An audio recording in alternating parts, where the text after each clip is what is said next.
صلی اللہ تعالی علیہ وسلم کی بہت ہی مشہور معروف حدیث مبارکہ کی تلاوت کی ہے، اور اس کا سیدھا سادہ آسان ترجمہ یہ ہے: العلم نور، علم نور ہے۔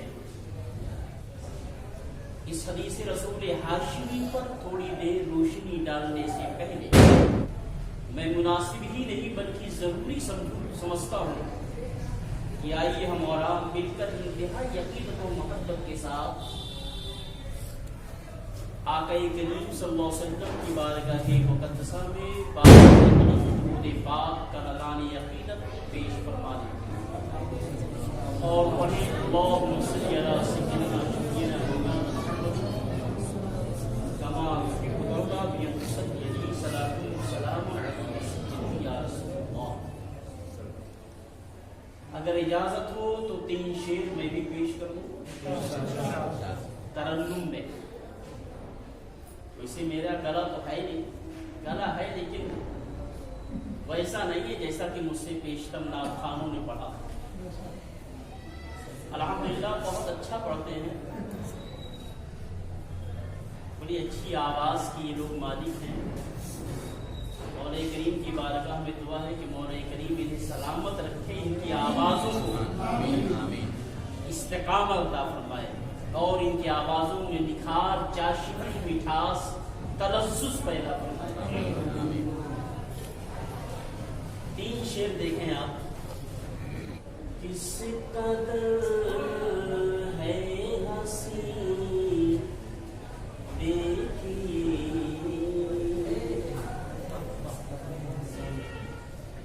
کس قدر ہے ہنسی دیکھیے،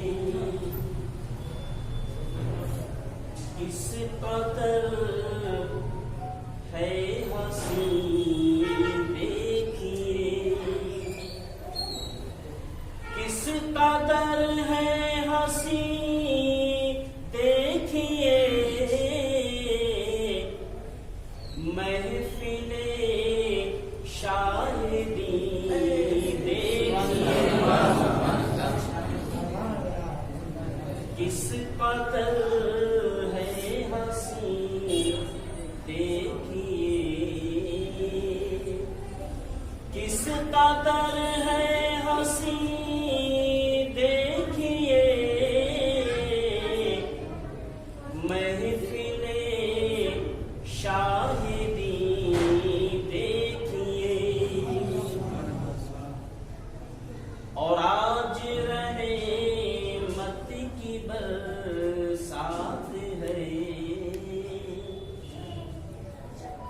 آج رحمت کی برسات ہے، بیٹھے بیٹھے یہی آج رحمت کی برسات ہے، بیٹھے بیٹھے یہی دیکھیے، خادم بارگاہ نبی، خادم بارگاہ نبی، خادم بارگاہ نبی، خود ہے روح الامین، خود ہے روح الامین دیکھیے، آج رحمت کی برسات ہے، آج رحمت کی برسات ہے، بیٹھے بیٹھے یہی دیکھیے، اور آخری شعر دیکھیں۔ مشکلوں میں گھرے ہیں ہم سب، مشکلوں میں گھرے ہیں ہم سب، مشکلوں میں گھرے ہیں ہم سب، سید المرسلین سید المرسلین دیکھیے کس قدر ہے حسین، دیکھیے درود پاک پڑھ لیجیے۔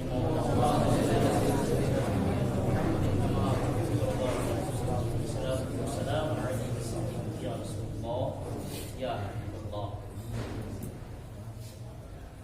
آپ صلی اللہ تعالی علیہ وسلم نے ارشاد فرمایا العلم نور، علم نور ہے، علم روشنی ہے، علم ہدایت ہے۔ مقام میلاد مصطفیٰ، عظمت میلاد مصطفیٰ، رفعت میلاد مصطفیٰ، شوکت میلاد مصطفیٰ، فضائل میلاد مصطفیٰ کا سمجھنا کما حق اسی وقت ممکن ہوگا جب آپ کے پاس علم ہوگا کہ محفل میلاد مصطفیٰ کا مقام کیا ہے، اس قسم کی محفلوں کی عظمتیں کیا ہے، رفعتیں کیا ہے، اس قسم کی محفلوں کے برکات و حسنات کیا ہیں، یہ اسی وقت کما حق آپ کو شناسائی حاصل ہوگی جب آپ کے پاس علم ہوگا، کیونکہ تمام معاملات دنیا اور معاملات دینیا کا انحصار اسی علم پر ہے۔ آج جو بے شمار حقوق پامال ہو رہے ہیں وہ لا علمی کی بنیاد پر، کاش ہمارے پاس علم ہوتا تو جو لوگوں کے حقوق پامال ہوتے نظر آ رہے ہیں یہ پامال نہ ہوتے۔ حقوق شادی کیا ہے، اس کا علم بھی علم کے انحصار پر۔ حقوق والدین کیا ہیں، حقوق عام المسلمین کیا ہے، حقوق مولا کیا ہے، حقوق انبیاء اور رسل کیا ہے، حقوق پڑوسی کیا ہے، ان تمام چیزوں کی جانکاری اسی وقت ممکن ہوگی جب آپ کے پاس علم ہوگا۔ یہ شادی کب سنت ہے، یہی شادی کب واجب ہو جاتا ہے، اور یہی شادی کب فرض ہو جاتا ہے، اس کی جانکاری بھی اسی وقت ممکن ہوگی جب آپ کے پاس علم ہوگا۔ یہ شادی سنت اس وقت رہتی ہے جبکہ شادی کرنے والے بچے یا بچیاں اس نیت سے شادی کریں کہ جب ہم ازدواجی زندگی بسر کریں گے اور 2 دنوں کا میلاد ہوگا اور ہمارے مابین جو گل کھلے گا اس گل سے اسلام کی اشاعت ہوگی، مذہب حقہ کو تقویت ملے گی۔ اگر نیت یہ ہے تو شادی کرنا سنت کیا ہے، شادی کرنا سنت ہے، واجب کب ہوگی؟ جب ہمارے بچے اور بچیوں کو کے کردار سے، ان کے روز و شب کے معمولات سے والدین کو کما حق ہو اس بات سے آگاہی ہو جائے کہ اگر ہم نے ان کے ہاتھ پیلے نہ کیے تو ممکن ہی نہیں بلکہ یقین اکمل ہے ان کی ذات سے بڑا شدید گناہ صادر ہو سکتا ہے، یہ بہت ہی بڑے بھیانک گناہ کے مجرم ہو سکتے ہیں، تو ایسے موقع پر شادی ان بچوں اور بچیوں کا کر دینا واجب ہے۔ شادی فرض کب ہوتا ہے؟ جب دیکھو کہ ہمارے بچے اور بچیاں گناہوں میں ملوث ہو گئے، ان کے کردار سے گناہوں کا صدور ہو رہا ہے، اور ان کے روز و شب کے لمحات، تو ایسی صورت پر شادی کرنا ان بچے اور بچیوں پر کا فرض ہو جاتا ہے۔ اگر ہمارے بچوں اور بچیوں، شہزادوں شہزادیوں سے، نونہالوں کے ذات سے گناہ صادر ہونے لگے تو اب والدین پر اپنے ان بچوں کا شادی کرنا فرض ہو گیا، فرض عین ہو گیا۔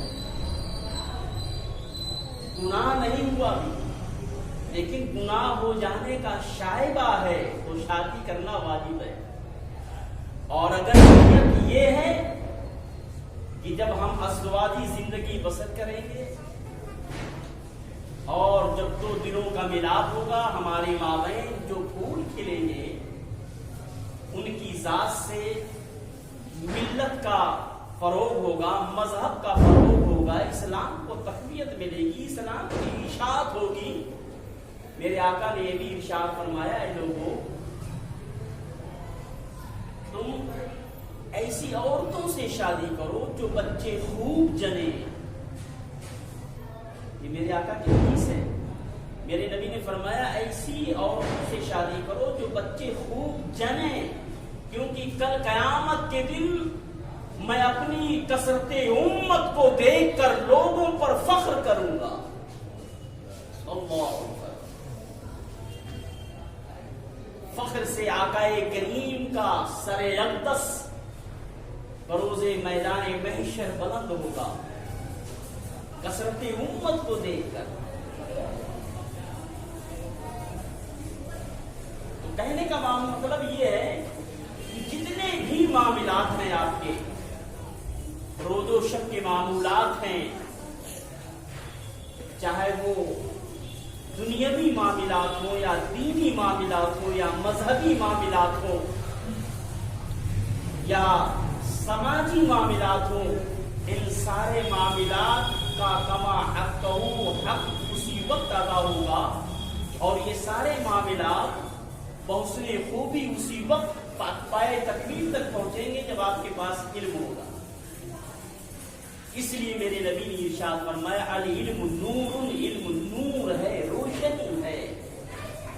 اور میرے آقا نے اسی لیے علم دین کا حاصل کرنا اپنی امت پر فرض قرار دیا۔ آپ ذرا ارشاد رسول دیکھیں، آقا فرماتے طلب العلم فریضۃ علی کل مسلم مسلمہ، علم دین کا حاصل کرنا ہر مسلمان مرد عورت پر فرض ہے۔ آقا نے یہ بھی ارشاد فرمایا، اطلبوا العلم من المہد الی اللحد، علم دین حاصل کرو شکم مادر سے لے کر قبر کے گہوارے تک۔ آقا کی حدیث کا مطلب یہ ہے کہ جب تم اپنی ماں کی شکم سے اس دنیا میں جنم لو، اس وقت سے لے کر اختتام زندگی تک علم حاصل کرتے ہو۔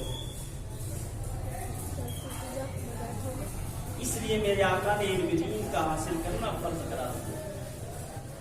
الحمدللہ مسلمان ہیں، کبھی کسی موقع پر اپنی ذات کے لیے، اپنے سراپے کے لیے 5 منٹ کا ٹائم نکالیے اور اپنی ذات پر محاسبہ کیجیے، اور میرے نبی کی یہ حدیث رد کر کے نگاہوں کے سامنے آپ اس پر غور کیجیے۔ خدا کی قسم سارے معاملات اسی علم کی بنیاد پر حل ہوتے ہوئے نظر آئیں گے، سارے معاملات۔ جی، ایک صحابی نے میرے آقا کی بارگاہ میں حاضر ہو کر عرض کیا، یا رسول اللہ، میری زندگی کتنی کتنی باقی ہے. وہ صحابی تھے، وہابی نہیں. ایک صحابی کا عقیدہ دیکھیں، ایمان دیکھیں. صحابی اس نیت سے بارگاہ رسالت میں باریاب ہوا ہے کہ میرے آقا غیب جانتے ہیں، میرے آقا کو علم غیب ہے. میرے رب نے میرے آقا کو ما کان و ما یکون کا علم دے بیٹھا ہے. تبھی تو سرکار اعلی حضرت فاضل بریلوی فرماتے ہیں اور کوئی غیب کیا تم سے نیہا ہو بھلا، جب نہ خدا ہی چھپا تم پہ کروڑوں. صحابی نے اس نیت سے آقا کی بارگاہ میں گیا کہ میرے آقا کو میرے رب نے ما کان و ما یکون کا علم دے بیٹھا ہے، چلو اپنے آقا سے دریافت تو کریں کہ میری زندگی باقی کتنی ہے. چونکہ وہ صحابی نے آقا کریم کی بارگاہ میں یہ عارضہ پیش کیا، یا رسول اللہ میری زندگی کتنی باقی ہے، تو میرے نبی نے مسکرا کر فرمایا اے صحابی تیری صرف 2 گھنٹے کی زندگی اور باقی. اور جیسے یہ سنا صحابی دنگ رہ گیا. 2 گھنٹے کے بعد اس دنیا سے میرا کوچ ہوگا، اس دنیا سے میرا وصال ہو جائے گا. مسکرا کر صحابی عرض کرتے آقا کریم کے اس فرمان کو سننے کے بعد صحابی کے چہرے کی ہوائیاں نہیں اڑی، چہرے پر ہوائیاں نہیں اڑی، اور نہ ہی وہ اس قول رسول ہاشمی کو سن کر کے بے چین ہوئے، بے قرار ہوئے، اضطراب کی سمندر میں، اضطرابیت کے سمندر میں ہوتا زن ہوئے.